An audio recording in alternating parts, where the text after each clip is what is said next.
Assalamualaikum warahmatullahi wabarakatuh. Halo semuanya, perkenalkan nama saya Diki Satria dari Prodi Ilmu Komputer. Pada kesempatan kali ini saya akan mempresentasikan tentang 5 tahapan dalam design thinking.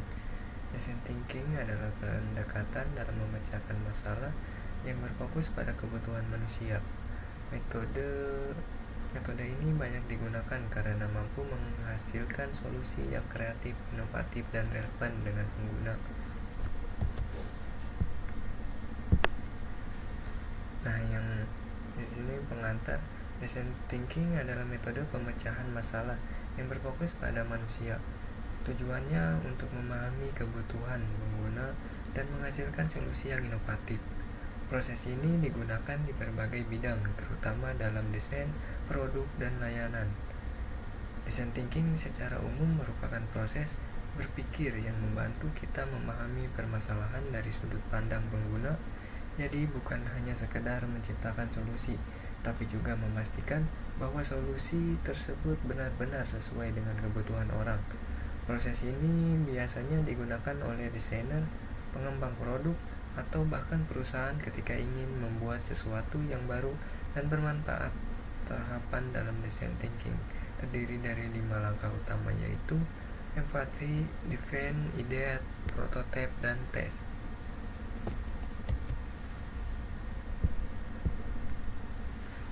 Nah, tahap empati, memahami kebutuhan dan perasaan pengguna, mengamati, mewawancarai, dan merasakan pengalaman pengguna. Tujuannya mendapatkan wawasan mendalam tentang perilaku dan motivasi pengguna. Tahapan pertama adalah empati, yaitu memahami kebutuhan dan perasaan pengguna. Kita mencoba menempatkan diri pada posisi pengguna untuk benar-benar memahami apa yang mereka rasakan, alami, dan butuhkan. Caranya bisa dengan wawancara, observasi langsung, atau ikut mengalami situasi yang sama dengan pengguna. Tujuannya adalah untuk mendapatkan pemahaman mendalam tentang masalah yang sebenarnya mereka hadapi.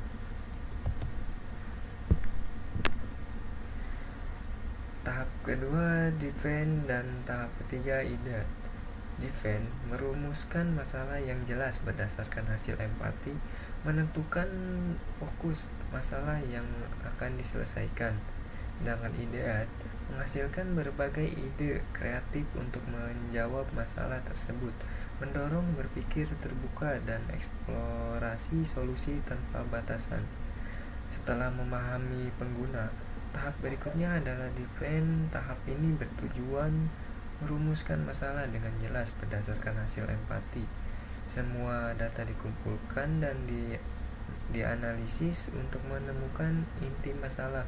Contohnya bukan hanya pengguna tidak suka aplikasi ini, tapi lebih spesifik seperti pengguna kesulitan menemukan menu utama karena tata letak yang membingungkan. Dengan define, tim bisa menemukan fokus yang tepat untuk tahap berikutnya.